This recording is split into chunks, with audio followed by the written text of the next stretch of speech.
estamos listos en esta mañana para iniciar con su entrevista matutina Foro Legislativo, donde le damos a conocer en detalle todo el trabajo de los legisladores y las opiniones de los diversos grupos parlamentarios.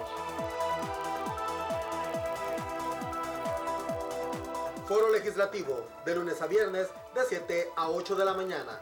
A través de Canal 9, Televisión Legislativa y Radio Legislativa de El Salvador, 88.1 del dial. Lo esperamos.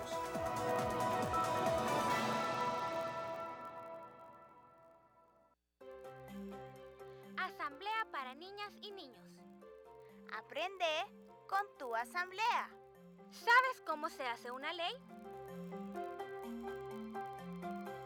Toda ley que existe en nuestro país ha pasado por un proceso de formación que comienza con un escrito o documento conocido como pieza de correspondencia.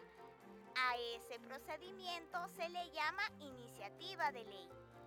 En la Asamblea Legislativa hay una oficina denominada recepción de piezas de correspondencia, en donde las personas que tienen iniciativa de ley ingresan la pieza de correspondencia, que es un documento que podría convertirse en ley. Esa pieza de correspondencia será analizada y discutida por los diputados y luego pasa al Pleno, en donde la vuelven a discutir y es ahí donde puede o no ser aprobada. Pero para que se convierta en ley, hay que enviársela al presidente de la República, quien puede mandar a que se publique, devolverla a la Asamblea con observaciones o vetarla, que significa que no aprueba que se publique como ley de la República. Ahora ya sé que el proceso de formación de una ley lleva una serie de pasos, en la que se analiza, discute, se vota y luego puede ser publicada o no. Asamblea para niñas y niños. Aprende con tu asamblea. Televisión Legislativa. La asamblea más cerca de ti.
República de El Salvador. Desde la ciudad morena en Santa Ana, Televisión Legislativa 9 TV te saluda.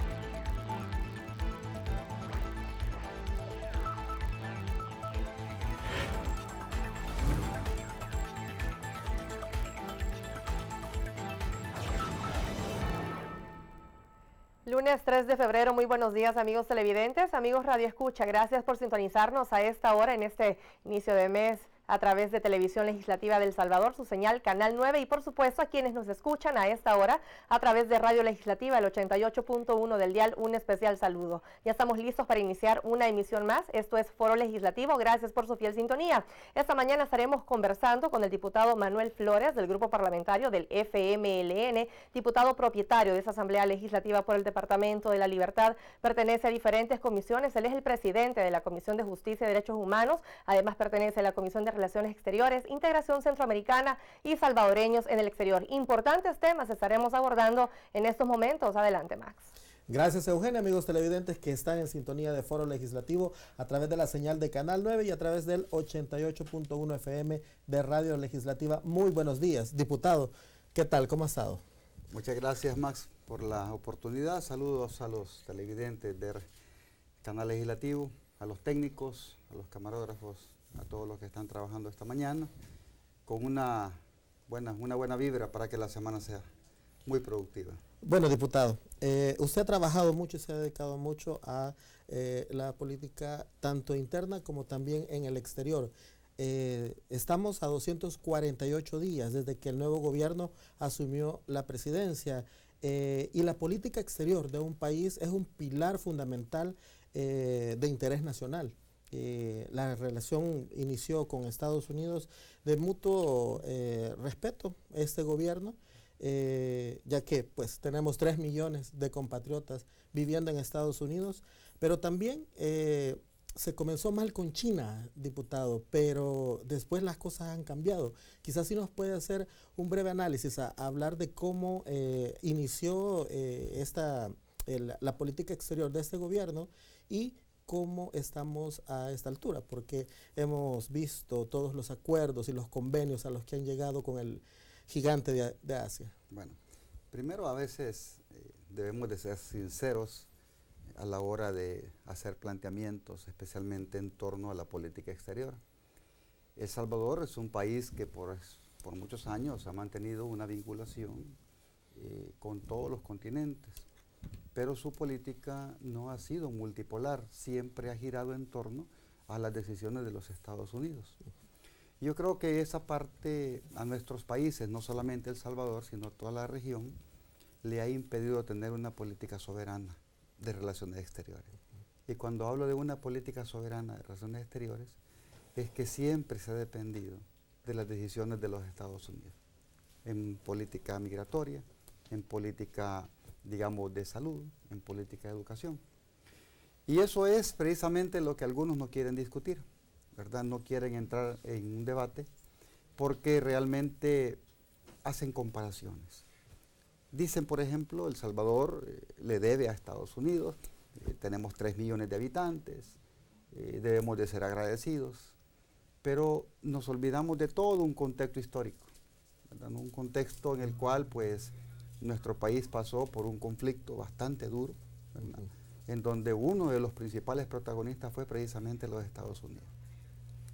A raíz de las decisiones gubernamentales, pues cada gobierno tiene su política exterior enmarcada, pero a estas alturas yo no puedo descifrar cuál es en sí la política de este gobierno. Lo digo con franqueza, ¿por qué? Porque ahora que he estado en la Comisión de Relaciones Exteriores, no hemos encontrado eco en la canciller para que nos diga claramente cuáles han sido los convenios firmados en materia migratoria. No hemos encontrado eco precisamente en cuál va a ser la aplicación de los tratados internacionales. Y te pongo un ejemplo. Hace 7 meses entró en la Comisión de Relaciones Exteriores una petición de cumplimiento del Tratado de Viena sobre la reciprocidad de las visas diplomáticas, tanto de China como El Salvador, para que no tengan visa los pasaportes diplomáticos y oficiales, perdón. Eso se hizo con muchos países. Eso se hizo con Bolivia, con Cuba. Y los diplomáticos o el personal que tenga pasaporte diplomático u oficial, tanto del país amigo como nuestro, no necesitan visa. La canciller llegó a la comisión y dijo, la próxima semana les doy mi punto de vista. Ya van 7 meses y no ha dado su punto de vista. Fíjate qué interesante. Hemos debatido realmente los pormenores de su política y con respecto a China aún no está bien consolidada. No hemos encontrado el informe del presidente después de que regresó de China. Solamente dio mensaje general sobre los convenios firmados, pero no sabemos a ciencia cierta de qué se trata todo. Hemos encontrado, por ejemplo, a un presidente que ha andado de viaje con el embajador de Estados Unidos. Eso lo hemos encontrado, pero no lo hemos visto en otra reunión con otros embajadores. Y ya hay, digamos, algunas situaciones de incomodidad, embajadores que han pedido claridad en la política exterior, ¿verdad? Por ejemplo, el embajador de Alemania pidió claridad en la política exterior de El Salvador, especialmente sobre el tema de cooperación. Entonces, no tenemos una guía práctica, ¿verdad?, sobre la base de qué pretende el gobierno en su relación con el mundo entero. Yo puedo hablar, por ejemplo, de que en los últimos 10 años se establecieron relaciones diplomáticas con aproximadamente 37 países. Senegal, Vietnam, Cuba, China. Se establecieron vínculos diplomáticos con países que no se tenían. Pero la pregunta es, ¿qué tipo de relación se está teniendo con ellos? La embajadora en Francia es concurrente para Argelia, y con Argelia tenemos relaciones diplomáticas, un país que es el 6º productor de petróleo y el 2º productor de gas licuado en el mundo, y el 2º con los mayores bancos de peces en el mundo después del Sáhara Occidental.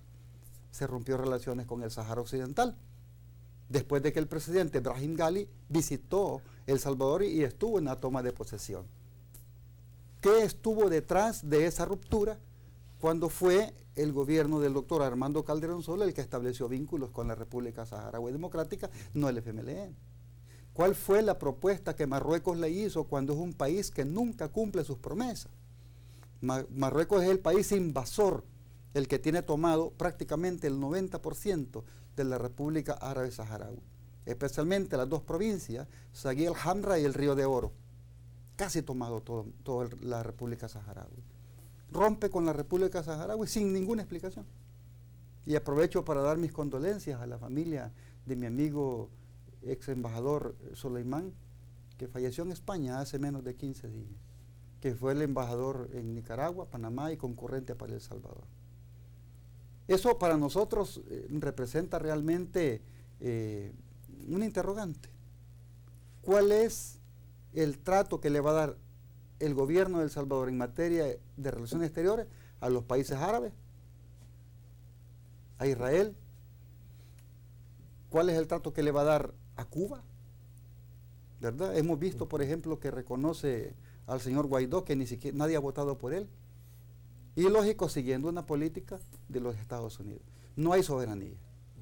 No hay soberanía. Precisamente porque nosotros debemos de ir entendiendo que El Salvador está en la región centroamericana. Es parte de un CA4. Es parte de una región de integración. Es parte de un parlamento centroamericano. Pero en este momento encontramos que el presidente ha ido a 2 eventos que no ha participado. Entonces, lógicamente, algunos lo aplauden, otros lo critican y otros no les importa, ¿verdad? Y precisamente nosotros no solamente dependemos de Estados Unidos. El mayor comercio después de Estados Unidos es Centroamérica.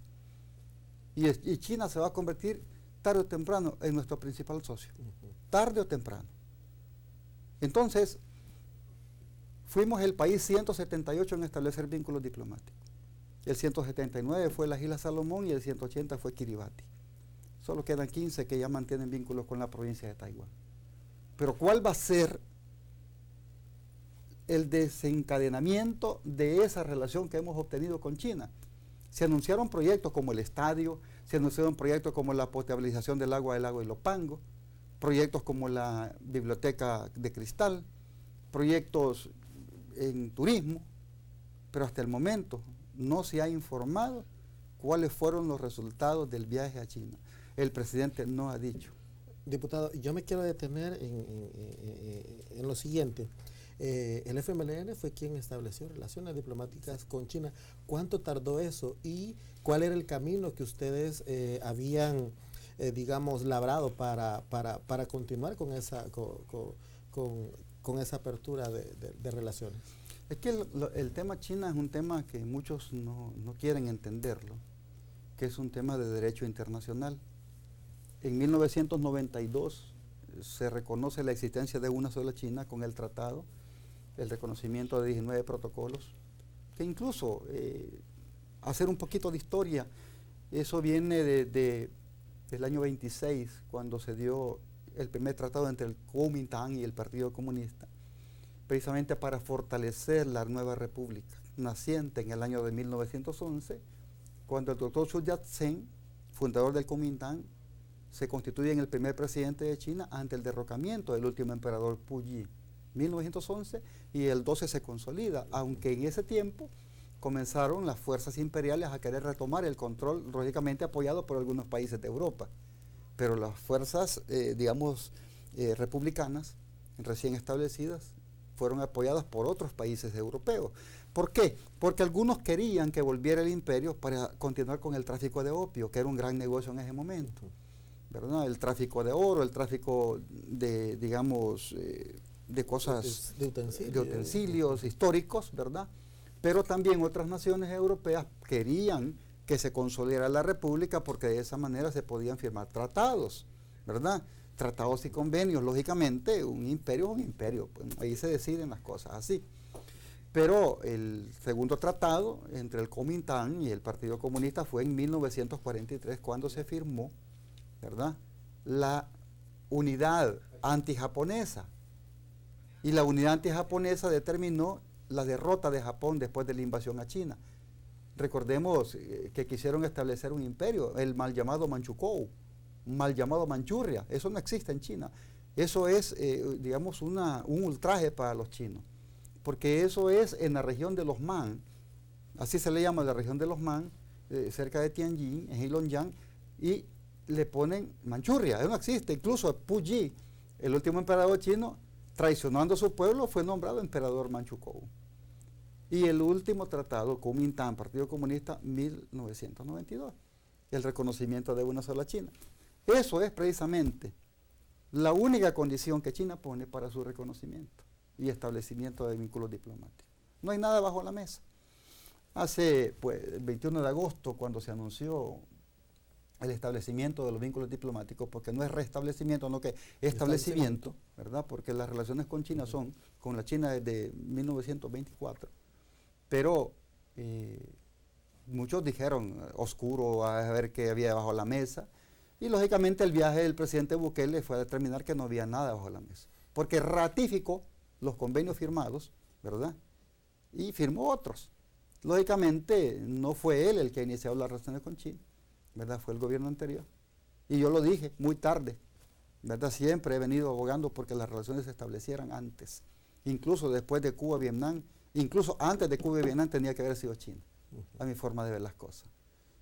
Entonces, aún en este tema, ¿verdad?, del reconocimiento de una sola China, hay algunos microestados y otros países medianos como Paraguay, ¿verdad?, como Guatemala, Honduras, Nicaragua, Belice, el Vaticano en Europa, que es el único que reconoce, la soberanía de Taiwán, aunque hace 3 años firmó un tratado protocolario con China, el Vaticano, sobre el ordenamiento de los obispos chinos, porque la Iglesia china no reconoce al Vaticano, no reconoce la autoridad del Papa, pero hace 3 años, ante la firma de ese protocolo, ya comienzan los ordenamientos en el Vaticano. Significa un acercamiento. En China hay como 36 millones de católicos, ¿verdad? Creo que es el país con más católicos en el mundo, es el país con más evangélicos en el mundo. Se puede decir cualquier cosa, pero el que no conoce la luna puede hablar de la luna.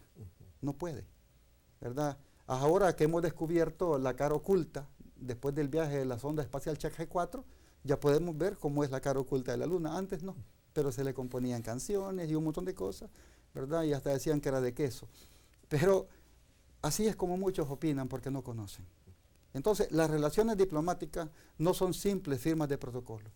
Son relaciones de amistad eterna, son relaciones de cooperación, pero especialmente de lealtad entre estados, de lealtad. Y cuando se habla de lealtad, dándonos cuenta que somos parte de un organismo internacional.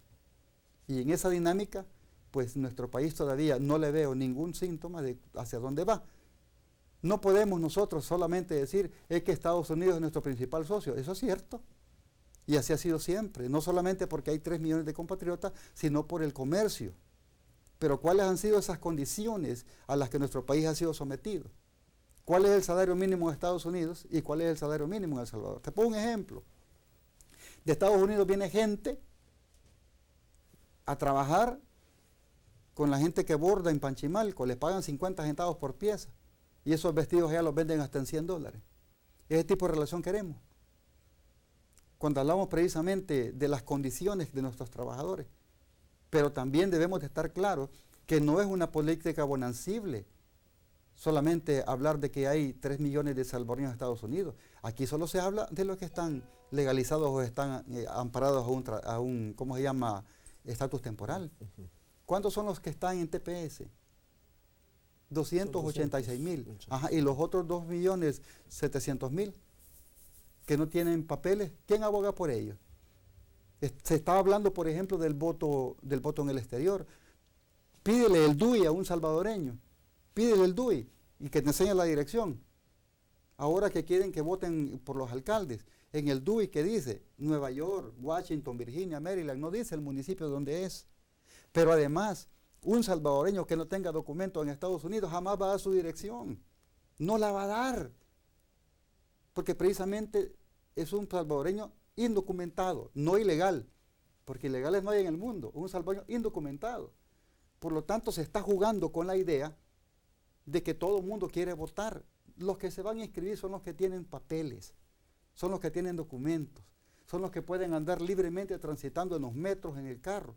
Son los que andan transitando libremente en aviones de arriba para abajo, pero hay millones de compatriotas nuestros que no tienen documentos, no solo en Estados Unidos, en México, en Canadá, en Australia, en todas partes, aunque hay otros países que son más bonancibles en ese sentido. Sí, para las últimas votaciones se quedó evidenciado que estaban aptos para votar 600,000 y solo 4,000 votos. Vaya, bien. Entonces, ¿por qué razón? Porque yo no sé lo que piensan alguna gente que está jugando con la mentalidad del pueblo. Si no es fácil viajar, por ejemplo, de Baltimore a los consulados, no es fácil viajar de los estados donde no hay consulados a los consulados, no es fácil, son 8 horas a veces. Y entonces, ¿cuál es la propuesta? ¿A qué hora van a votar los compatriotas salvadoreños en el exterior? Supuestamente tiene que durar el tiempo que va a votar acá, porque si no se puede violentar el derecho universal del sufragio. Pero tampoco le va a decir, mire, ustedes van a tardar 3 días en votar. 8 horas. 8 horas si el voto es en consulado. O de repente van a decir, no, que pueden votar en computadoras. Ningún país del mundo tiene ese sistema. Es más, el país con mejor sistema de votación electrónica es Venezuela. Así lo dijo el expresidente Jimmy Carter. Es decir, ¿qué otro país tiene, por ejemplo, voto cruzado en el mundo? Ninguno, solo nosotros. ¿Qué país votan sus ciudadanos por los alcaldes? Ni los Estados Unidos. Porque el control es difícil e imposible. Un ejemplo, alguien que vive en Los Ángeles va a decir, va a votar por su alcalde de Huacotecti, Gualococti, Guatajiagua, Meanguera. Va a votar, ajá, y usted de allí es, ¿cómo lo demuestra? No, es que yo vivo allí. No, entonces el voto de la gente es donde vive o donde nació. O cómo está la dirección en su DUI, que es uno de los requisitos anteriores. Ahí dice Washington. Entonces que vote por el alcalde de Washington. Todo eso no es fácil. Pero claro, dicen no, pero es un derecho. Claro que es un derecho. Hay que cumplir la sentencia de la sala. Sí, hay que cumplir la sentencia de la sala. Pero dígame cómo. El voto electrónico no vale 10 millones. Entonces, es importante que en el tema de política exterior también entendamos que todas estas son parte del desarrollo natural del país en el mundo, porque no estamos hablando únicamente que van a votar los compatriotas que viven en Estados Unidos, también los que están en Milán, Italia, en Belice, Australia. Ajá, y los compatriotas tienen acceso a computadoras en Belice, y hay como 70,000.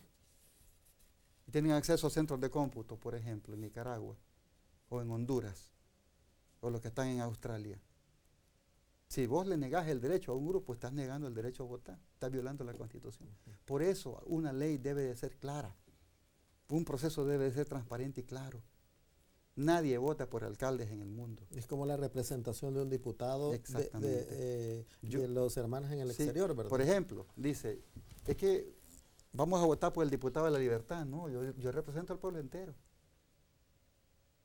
Una vez electo represento al pueblo entero, no a la libertad. Y así es el voto. Voy a votar por mi alcalde. Ajá, ¿y de dónde es usted? Cuando llega a Estados Unidos, yo soy de Sensembra.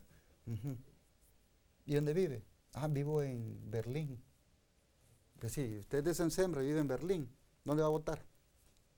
Es que tengo casa en Berlín, pero también en Sensembra. Pero vivo en Washington, o vivo en Houston. Entonces, ¿por qué alcalde va a votar? Pues, ¿por el de Sensembra o por el de Berlín? ¿Te puedes imaginar toda esa cantidad de cosas que hay que hacer? No solamente darle DUI, no solamente que la gente llegue, mire, yo quiero votar por tal alcalde. Ahí pueden haber trampas incluso, ¿verdad? Trampas. Y es precisamente por esa razón que hay que darle mayor discusión. Es cierto que hay una sentencia de la sala, pero no podemos ser irresponsables. Y hay mucha gente que puede estar pensando que estoy loco, pero es la realidad. Entonces, todo gira alrededor de lo que Estados Unidos diga. No, que los salvadoreños tienen que votar, que el embajador dijo tal cosa, y él se anda metiendo en política interna, al igual que la Jean Manés, hablando de que El Salvador debe de revisar sus relaciones con China, que se metan en sus asuntos, porque Estados Unidos tiene relaciones con China desde 1977, y se firmaron en el 79, porque fue una decisión de Nixon, y al final la firmó Jimmy Carter. Una relación de ellos, histórica. ¿Y por qué no permiten que el otro lo haga? Entonces, cuando tú ves, digamos, la lógica de las relaciones de nuestro país, el presidente ha viajado ya a algunos países y no ha participado en los eventos. No sé qué ha hecho. Necesitaríamos los informes de lo que fue a hacer. Porque así viene la asamblea a pedir permiso para viajar. Entonces necesitamos los informes. Porque dijo que iba a ir a Guatemala a recibir la presidencia pro tempore. Y no fue. Mandó a la canciller. Y no es la canciller la que recibe la presidencia pro tempore, es el presidente. Y no estoy diciendo cosas que son negativas, estoy diciendo la verdad. Entonces el presidente tiene que representarnos al pueblo entero, incluso a los que no votaron por él. Porque eso es así. No puede únicamente representar a los que votaron por él, ni hablar a los que votaron por él. Él es el presidente de todos los salvadoreños y salvadoreños, dentro y fuera del país. Le guste o no le guste, pero es la realidad. Al igual que yo, represento a toda la población del Departamento de la Libertad y el país entero. Eso es precisamente una acción democrática, entendida desde el punto de vista de la democracia formal, ¿va? Pero en la práctica debemos de darle a la población lo que la población necesita, información verídica, no manipulación mediática, información verídica. Porque yo puedo acusarte a ti que estás entorpeciendo, pero a la hora de presentar pruebas no las puedo presentar.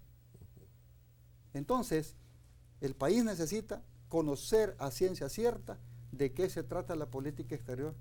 Porque se firmaron, por ejemplo, los tratados migratorios. ¿Y cuál es el problema? Que nuestra gente no puede volver al país si ha pedido exilio político. No puede.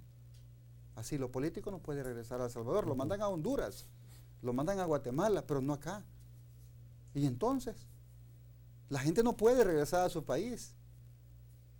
Y se firmó eso. Y nos lo han dicho.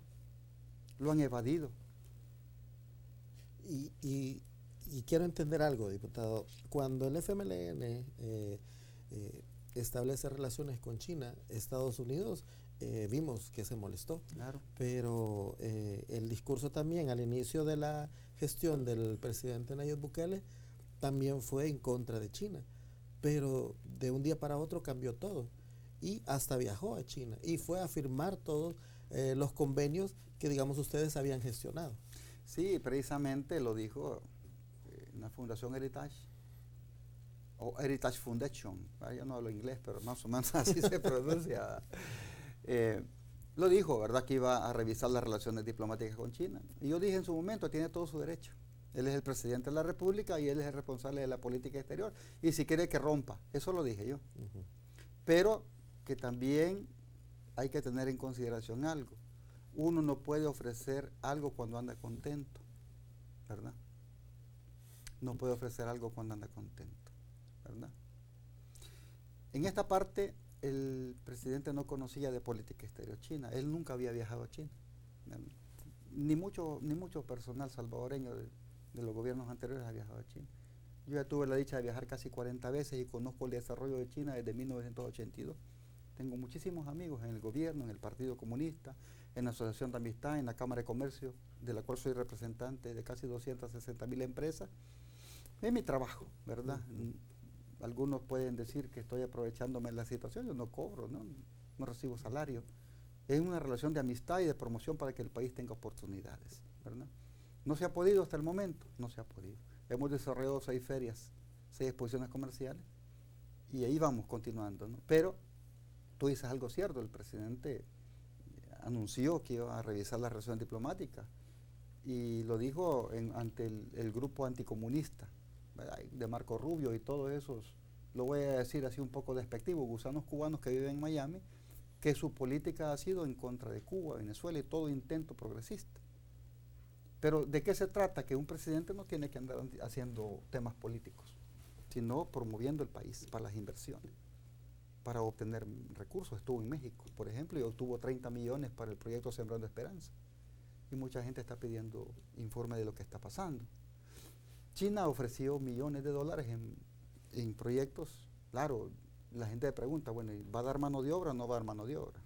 Depende de cómo hayan firmado. China ha construido 62 estadios en el mundo. Es parte de su política, pero lógicamente en Costa Rica el estadio lo hicieron los chinos en tiempo récord, como han terminado, por ejemplo, el hospital en Wuhan, capital de Hubei, en 10 días. 10 días. Ya hoy entró en función. Ya en 9 días terminan el segundo, y lógicamente estamos hablando de un país disciplinadísimo, ¿no? ¿Qué deberíamos hacer? Sencillamente explotar las posibilidades de las relaciones diplomáticas con todo el mundo, con todo el mundo. Jamás he dicho que rompamos con Estados Unidos, ni siquiera loco lo diría, porque Estados Unidos es el país más cercano, el país que hoy por hoy es el regente del mundo, el imperio, ¿verdad? A algunos no les gusta, pero es el imperio. Te mata, te bombardea, te sanciona, ¿y qué? Te sanciona. Sanciona a Irán porque no le gusta, siendo el país, uno de los países más cultos, Irán. Algunos de Irán solo conocen la película 300, que los ponen como monstruos, pero es un país medo-persa, culto, histórico, que nos ha dado premios Nobel, que nos ha dado incluso hasta papas, ¿verdad? Entonces, creo que se debe de conocer más la historia para opinar. Te bombardea Irak, te bombardea Siria, te bombardea Libia, destruye civilizaciones y no pasa nada. Entonces, lógicamente, cuando hablamos de las relaciones con el mundo, se deben de hablar de tú a tú. Por eso China no le puso ninguna condición a El Salvador cuando firmaron las relaciones diplomáticas, solamente una: el reconocimiento de la existencia de una sola China y que Taiwán es parte inalienable de su territorio. Eso es parte de la única condición para firmar la relación diplomática. Y eso está escrito en el Tratado de 1992, reconocido así por Estados Unidos, reconocido así por 178 países en ese momento por El Salvador, reconocido así hoy por 180 países. Pero ¿qué sucedió? La ex embajadora Jean Manet dice, peligroso El Salvador, metiéndose en sus decisiones soberanas. Y yo le dije, injerencista, intervencionista. Me quitaron la visa. Me quitaron la visa y a toda mi familia. Yo dije, bueno, que me la quiten. Para ir a Estados Unidos, la manera que yo iba es para pasar a China. O ir al Senado, al Congreso, a abogar por nuestros compatriotas salvadoreños. Me reuní con Bernie Sanders, con Jim McGovern y con muchos senadores abogando. Ya no puedo entrar. Sencillamente porque se les critica a los señores. Ellos sí pueden hacer lo que quieran. Se llama imperio. Y a algunos no les gusta, pero es imperio. Sancionan a Venezuela, sancionan a Cuba, a todo el mundo que no le cabía, y son terroristas. Pueden matar a un general, a Soleimani, que era el que estaba derrotando al ISIS, que el que derrotó al ISIS, derrotó a los terroristas, financiados por Israel y Arabia Saudita. Era el hombre que ha mantenido intacta la iglesia cristiana en Siria, y cuidado a los judíos en Siria y en Irán. Una persona noble. La mataron y no pasa nada. Entonces, ¿qué podemos hacer? ¿Aplaudir esa decisión? No, ser valiente. Algunos no hablan porque les van a quitar la visa. Algunos esconden la cabeza porque les van a quitar la visa. Y yo lo dije, me la quitaron no por ser narco, ni por ser ladrón ni corrupto, sino que me la quitaron por ser antiimperialista, y esa ha sido mi graduación política. Entonces, en política exterior hay que tener bien puestos los hinchos. Y uno debe de reconocer que hay más de 200 países en el mundo y que todos son soberanos y que todos están en Naciones Unidas. Y los que no están en Naciones Unidas no son países reconocidos como Taiwán, por ejemplo, como Palestina que está luchando por su autodeterminación, como la República Saharaui que ha sido invadida por Marruecos. Eso debería de ser un país digno y soberano. ¿Qué tiene que ser un país digno y soberano? Denunciar ese tipo de cosas, pero al contrario se rompió la relación. ¿Por qué? Porque Marruecos ofreció dinero. ¿Y qué sucedió en Nicaragua? Lo mismo con Enrique Bolaño Geier cuando fue presidente de Nicaragua. Los marroquíes le ofrecieron dinero y una cantidad de cosas para que rompiera con el Sáhara Occidental y rompió. Cuando el presidente Enrique Bolaños Geier fue a África, a una cumbre a Libia en aquellos tiempos, se dio cuenta que la República Árabe Saharaui era la presidenta de la Unión Africana. Y la Unión Africana son más de 40 países. ¿Y quiénes son los países que liderean la Unión Africana? Especialmente Sudáfrica, Nigeria, Argelia, Namibia, Zimbabue, Lesoto, que son los países que están junto con la República Saharaui apoyando su autodeterminación. Lógicamente, cuando El Salvador presenta su primera candidatura con este gobierno para ocupar un cargo en Naciones Unidas, obtuvo 5 votos. 5. Y compitió contra una pequeña isla del Caribe, que obtuvo más de 178. San Vicente y la Granadina. Entonces, ahí es donde usted ve que nuestro país no está posicionado internacionalmente. Porque en ese tiempo hay que revisar quiénes votaron por él. Y no me cabe la menor duda que uno fue Marruecos. Entonces, ¿qué pasó con Enrique Bolaños? ¿Marruecos le cumplió? No le cumplió. Entonces, los marroquíes no le cumplieron, llegaron a Libia. ¿Y qué le dijeron los libios en aquel tiempo? Nosotros tenemos una representación en América Latina que son nuestros hermanos latinos, saharauis. ¿Por qué latinos? Porque hablan español. Es el único país árabe que habla español y el segundo en África después de Guinea. Ellos nos representan en América Latina porque hablan español. Si los saharauis dicen que sí, les condonamos la deuda del petróleo. Eso pasó, y no solamente con Nicaragua. Eso va a pasar con el país. Quiero saber cuál ha sido el tratado que se firmó con Marruecos. ¿Cuáles han sido los beneficios de la relación con Marruecos? ¿Por qué? Porque no es que se rompa con uno y se reconozca al otro. México da ejemplo de diplomacia. México tiene embajada de Corea del Norte y del Sur. México tiene embajada de la República Árabe Saharaui y de Marruecos. Cuba ha dado un ejemplo. Cuba tiene embajada de Marruecos y cuando el embajador marroquí llegó a negociar con Cuba, los cubanos le dijeron antes que comience a hablar, le queremos aclarar algo. No está en juego de ninguna manera la ruptura con los hermanos saharauis. Eso se llama dignidad. Y establecieron la embajada de Marruecos en La Habana. Eso es una relación de cordialidad. La tiene Brasil, porque tienen su política exterior definida, igual que Perú, embajada de Corea del Norte. Nicaragua tiene embajada de Corea del Norte, de Irán. Ahí están los iraníes, ahí están los argelinos. ¿Y por qué aquí no pueden estar? Porque hay una clara definición de la política exterior de los Estados Unidos para la región. Si no leamos, no lo estoy diciendo yo, la semana pasada un funcionario estadounidense, el Departamento de Estado, dijo que cómo era posible que China estuviera teniendo influencia en América Latina, la cual es nuestro barrio. Así lo dijo. América Latina es nuestro barrio, nuestro patio trasero, y algunos aplauden y se sienten orgullosos. Yo por lo menos soy salvadoreño, ¿ya? Y el único barrio que conozco en mi pueblo es el barrio donde yo vivo, el barrio Concepción, y conozco el barrio del Centro, el barrio del Calvario, y todos los barrios. Esos son los barrios nuestros de Quezaltepeque, y aquí conozco otros barrios en San Salvador, y conozco otros barrios en Colón, y otros en Opico, en Jicalapa, Tamanica, en Chiltipán. Hay barrios, pero no somos barrios de ningún país. No hubo protesta siquiera, pues. Nos tratan como quieren, no hay dignidad. Y les molesta que se les digan las cosas. Algunos aplauden. Pero en esto de diplomacia se debe de tener elegancia y dignidad. Cuando Anwar el-Sadat visitó Israel, en la primera visita de un dignatario árabe a Israel, fue recibido con honores.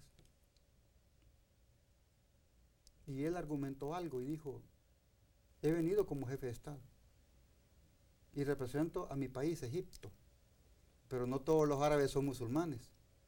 ser árabe es un origen, ser musulmán es una religión. Y no todos los musulmanes son árabes. Porque los iraníes son persas. Entonces, entender eso significa entender de diplomacia internacional y entender también de lo que es la cortesía. Al final lo mataron, porque lo que quería es la paz y instaurar un Estado palestino.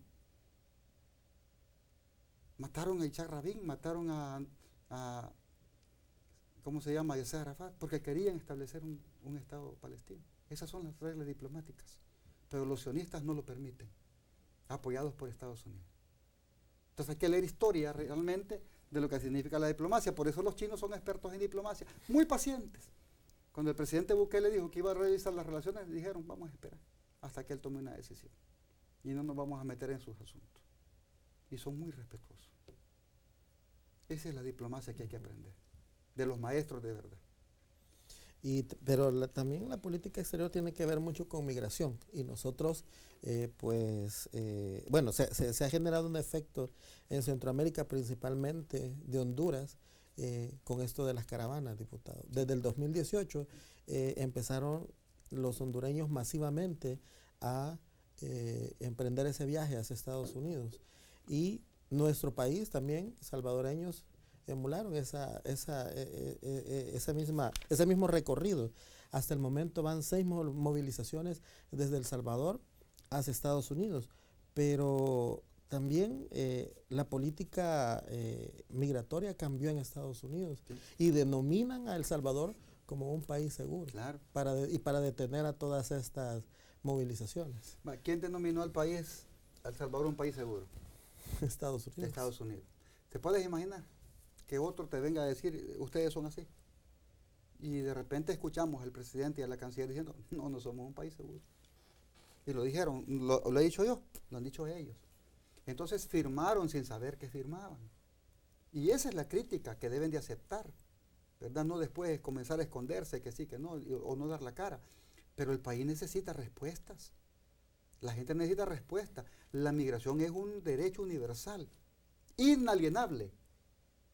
Jesucristo fue un migrante que llegó a Belén, Cisjordania, Palestina, y ahí nació. ¿Verdad? Es un migrante. Abraham, el padre de las 3 religiones, un migrante. ¿Ya? Desde Ur de los Caldeos, del pueblo hebreo, hasta Canaán. ¿Y dónde es Canaán? Canaán está Palestina, Jordania, Cisjordania, el Sinaí. Eso es Beirut, eso es Canaán. ¿Verdad? Un migrante. ¿Cómo nacen las religiones? Por migraciones.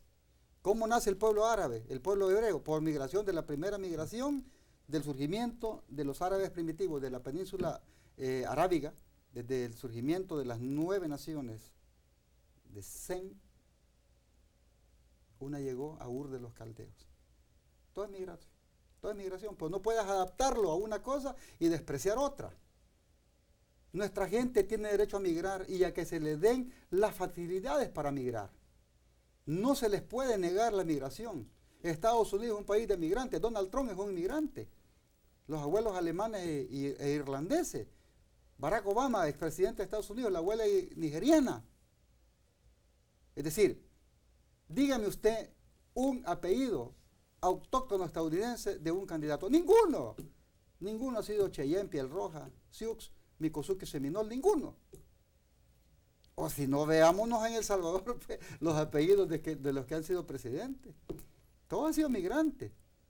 Incluso podemos hablar de algunos que dicen que nuestro país es pobre, pero todos los extranjeros que han venido se han hecho ricos acá. Entonces no es un país pobre, lo han empobrecido. Aquí tenemos apellidos de palestinos, de judíos, de alemanes, de ingleses, de belgas, ricos. Ricos. En un país que supuestamente es pobre. Y entonces, ¿cómo se enriquecieron? Eso hay que estudiarlo. Fueron migrantes. Entonces nuestra gente no puede. Es que son guanacos, es que son indios, es que son salvadoreños. No pueden, por Dios. Y la defensa de la integridad y la soberanía. Por eso admiro a Sandino. Por eso admiro a Farabundo, a Feliciano Ama, al Indio Aquino. Ah, no, pero aquí son malos. comunistas. Pero la migración, como derecho universal, hay que respetarla. Y las caravanas también hay que investigarlas si no hay gente detrás, si no hay coyotes, pero la gente tiene derecho. Todo en el marco de la legalidad. Yo me recuerdo hace un par de años, más o menos unos 5, 4 años, cuando todavía estaba aquella política de que el cubano que tocara tierra firme en Estados Unidos tenía su residencia. ¿No te acuerdas? Claro, Fidel Castro tampoco era un tonto. Ya por el año 69, cuando hablaron sobre de que dejaran en libertad a la gente en Cuba para que viajara, váyanse todos, pues, por el puerto de Mariel. Váyanse, más de 100,000 se fueron. Se fueron delincuentes, ladrones, están en Miami. Han heredado eso. Se fueron. Hoy no, que no deje salir. ¿Y entonces de qué se trata, pues? No pueden ir vuelos directos a Cuba, a Estados Unidos, ya ni de El Salvador. ¿Por qué? Porque está aplicando Avianca la política estadounidense. No hay soberanía. Y hoy firmas un tratado de cielos aéreos de Salvador, Guatemala, y la pregunta del millón: ¿quiénes viajan a Guatemala por avión? Tú llegas de aquí a Guatemala en 4 horas, a la cabecera, a la capital. Y solo de aquí al aeropuerto son 2 horas. Más lo que tienes que esperar, más la llegada, la gente viaja por tierra. ¿Por qué no hace cielos abiertos con Nicaragua? ¿Por qué no hace cielos abiertos con otros países? Sencillamente porque son cosas que se le tiene que decir a su gente. Entonces, la política migratoria no solamente es cielos abiertos, no solamente es abrir o que le van a dar a uno un lugar para hacer un puerto en un país extranjero. Eso es imposible. Sí, y eso me parece a mí un poco también extraño, porque el presidente Alejandro Yamatei asume la presidencia el 14 de enero y hace un par de días atrás firman este convenio que le ofrece a El Salvador salida al Atlántico, ¿sí? y firman también este convenio de cielos abiertos. Sí. ¿Tú sabes lo que significa el conflicto que tiene Bolivia con Chile sobre salir al mar? Porque Bolivia no tiene salida al mar, igual que Paraguay. Ese conflicto es histórico, se llama derecho internacional. ¿Por qué nosotros tenemos un conflicto con Honduras? Es por el CONMEBAR. El CONMEBAR es un convenio internacional que nos determina a todos los países cuántas millas náuticas tenemos.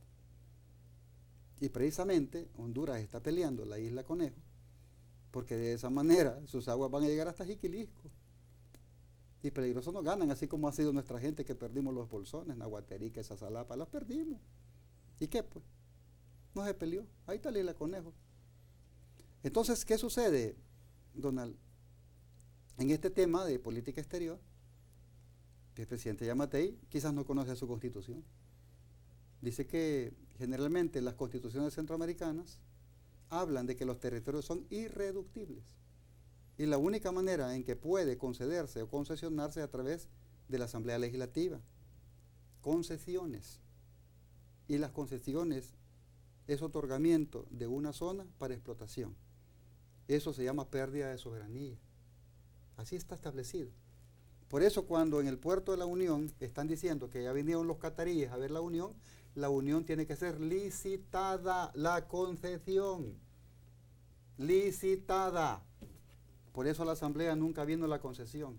Y ahora dicen, los chinos no pueden participar, dicen los japoneses, no se tienen que dar el derecho de decir quiénes opinan y quiénes no opinan, o quiénes participan y quiénes no participan. Es como que yo te diga, te presto un dinero, pero la casa la vas a hacer como yo quiero. Y después la vas a alquilar al que yo te diga. Así está actuando Japón. Ah, claro, entonces, pero China no puede participar, ¿y por qué no? Si es el único país que realmente puede manejarlo. Ni Qatar. ¿Qatar qué interés puede tener en el país? Dijeron que iban a venir líneas aéreas al aeropuerto de la Unión. No, primero hay que hacer zonas de desarrollo especial. Hay que crecer en carreteras, infraestructura, zonas de avituallamiento. ¿Va a llegar un avión a Oriente y a qué? ¿O van a venir los inversionistas cataríes a ver qué hay? No, ellos vienen a invertir cuando ya están las reglas claras del juego. O va a venir un chino a decir, miren, ¿qué hay aquí? Los inversionistas serios no trabajan así. Los que hacen changonetas sí porque andan viendo qué hacen, qué agarran. Entonces llámate y le dicen, no, te voy a dar un espacio para que tengas un puerto. De aquí hasta Puerto Barrios, por ejemplo, ¿cuánto hay? Y especialmente porque es una zona en disputa con Belice. Y Belice es parte de la corona inglesa. E Inglaterra se acaba de salir de la Unión Europea. Precisamente, ¿por qué? Porque ahora Inglaterra va a negociar con China el 5G. Que en la Unión Europea tiene que tomar acuerdos la Unión Europea para que se pueda hacer. Entonces Inglaterra dice, no, Belice es parte de la regencia inglesa. Entonces le dice, ahí te voy a dar para que desarrolles un puerto, con que no desarrollamos los nuestros. ¿Cuál es la capacidad de carga que el país tiene? Para transportar qué tipo de carga, mejor el canal seco de la Unión hasta Puerto Cortés. Si en ruta directa China está con El Salvador por el Pacífico, recto. De allá viene todo. Entonces, ¿qué podemos hacer? Hablar con la verdad. El tema migratorio, el tema de inversiones, el tema de las relaciones con otros países es un tema de respeto a la soberanía, de respeto a todo el mundo. Aquí ni China, ni Estados Unidos, ni nadie tiene que venir a decir lo que tenemos que hacer nosotros. Nadie, solo los salvadoreños y salvadoreños. Como usted bien lo apunta, ese tipo de acuerdos deben de quedar bien claros, bien establecidos, explicados, porque solo se hizo el anuncio y ya no se volvió a hacer, y no se ha vuelto a saber nada más. Es que cuando tú firmas algo, tú tienes que darte cuenta que hay muchos tratados que van a pasar por la Asamblea Legislativa. Por ejemplo, el Tratado de Cielos Abiertos, Guatemala y El Salvador, tiene que venir a la Asamblea. El presidente solo hizo una ratificación de intención, pero es la Asamblea la que ratifica los tratados de cielos abiertos. Y es cuando los diputados entran en su trabajo y empiezan a ver y a pedir explicaciones y que vengan los ministros. Y en las últimas semanas hemos visto que algunos ministros, por algunos problemas sociales, no han venido a explicar, y también va a tener que ser llamada la ministra de Relaciones Exteriores. Y deberían de venir, es decir, debería de ser una política muy particular, porque ellos dijeron que iban a darle cuentas al pueblo. ¿Y qué mejor manera que venir a la Asamblea? Aunque no les guste los diputados que estamos, pues. Pero somos electos. Hemos sido electos hasta el 2021. Que después no vayan a votar por nosotros, ya es otro tema. Ya es otro tema, ya es otra cebadera. Pero, mientras tanto, es la Asamblea Legislativa el órgano correspondiente para que vengan a dar el informe. Yo de manera contenta, si fuera ministro, viniera a dar el informe de lo bueno y de lo no bueno que se ha hecho, porque la gente tiene que esconderse. Muy difícil. Ahora, puedes imaginarte, Donald, El Salvador tiene capacidad para ampliar un puerto. El Salvador tiene capacidad para construir un puerto propia con sus recursos. Y entonces, ¿por qué razón le está diciendo el presidente nuestro, El Salvador, y el de Guatemala a su país, que El Salvador va a construir un puerto en Guatemala? ¿Con qué recursos? Ah, no, es que vamos a hacer un préstamo. Entonces el préstamo, ponle que Qatar lo haga, o que lo haga las Islas Seychelles, o que lo haga Nauru, Kiribati, Tonga, cualquier país que te preste el dinero. Ese país, el destino de los fondos se tienen que tramitar a través de los organismos internacionales, Fondo Monetario, Banco Centroamericano, cualquier, y van a decir un préstamo de El Salvador para construir en Guatemala. Ah, no, que el presidente de Guatemala él no es el dueño del país, no es finca.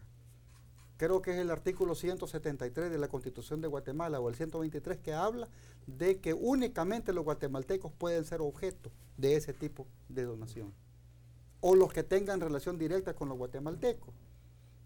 No se puede hablar únicamente por hablar. Yo no puedo regalar tu casa, Donald. Así como Donald Trump ha hecho con el Tratado del Siglo en Palestina. No, Jerusalén va a ser capital de aquí. Él anda repartiendo el mundo, que regale sus hoteles si quiere. Así está. No les gusta a veces las cosas, pero son las realidades.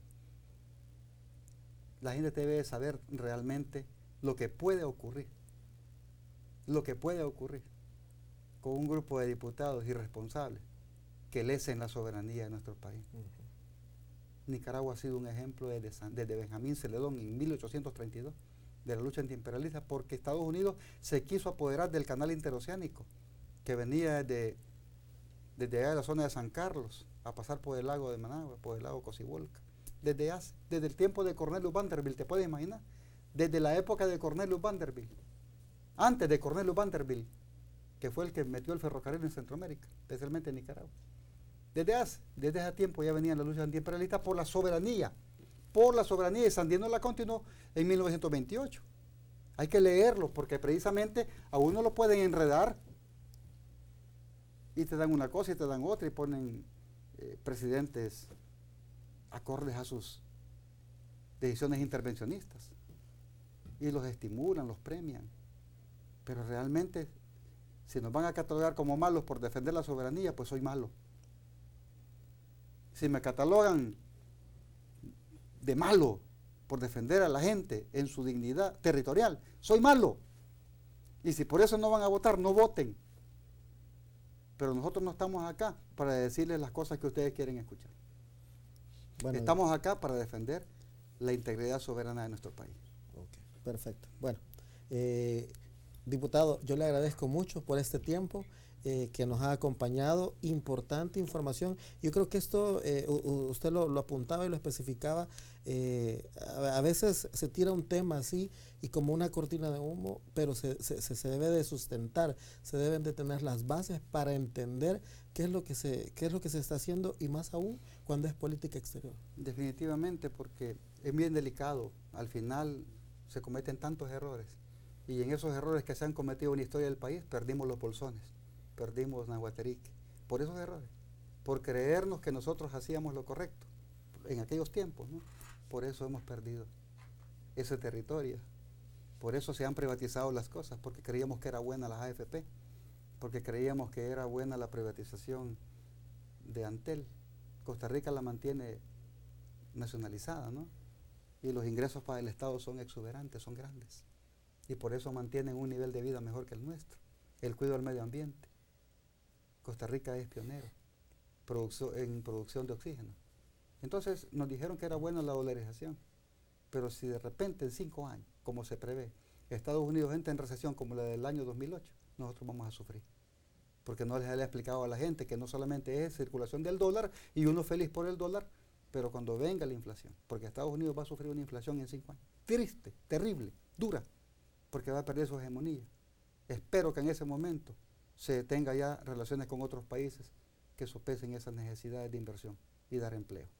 Yo soy una persona que me considero anti-austeridad. La austeridad no sirve. Y lo voy a explicar por qué. Si usted dice ya no vamos a dar café porque estamos en austeridad, el dinero lo guarda, pero ya no le compra a la tienda el café ni el azúcar, no genera economía. Y por lo tanto ya no compra nada. Y lo tiene el dinero guardado. Si el dinero no circula, la economía no crece. Por eso China no guarda dinero, lo invierte. Por eso su economía es así. Esa es la realidad. Y por eso a mí me gusta mucho la política de Pablo Iglesias. Una persona anti-austeridad. Y ahí está, hoy es vicepresidente de España. Con perseverancia y con grandes ideas de beneficio al pueblo. Primero, aumento al salario mínimo, no de 10 pesos, de cientos de euros. Y tuvo que aceptar el presidente Pedro Sánchez la decisión que tomó Podemos, porque si no, no era presidente. Y ahí está la dignidad, defender a la gente de abajo.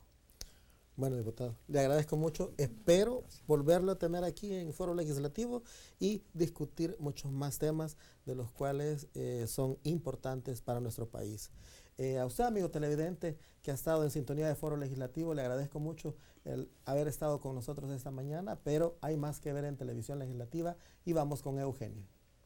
Así es, gracias Max, también gracias al diputado Manuel Flores del grupo parlamentario del FMLN por haber asistido esta mañana a Foro Legislativo. Hablamos sobre temas muy importantes, sobre todo las relaciones diplomáticas que se tienen con Estados Unidos. Hablamos del tema de migración, el diputado dijo de que habría que ver qué hay detrás de cada caravana, por supuesto respetarlas. Además del voto en el exterior, el pasado 16 de enero la Asamblea Legislativa también aprobó que los salvadoreños en el exterior votaran en las elecciones de los diputados de la Asamblea Legislativa y por por supuesto, el Parlacen, pero también ha destacado los importantes logros para el país obtenidos por parte de la relación diplomática con la República Popular de China. Ante todo eso, el diputado ha dicho que El Salvador pues tiene que explotar todas las relaciones diplomáticas con cualquier país sin excepción. Así finalizamos a través de Foro Legislativo. Gracias por habernos acompañado en su revista matutina temprano. Contigo tenemos comisiones para este día, así es que muy pendientes, quédese con nosotros.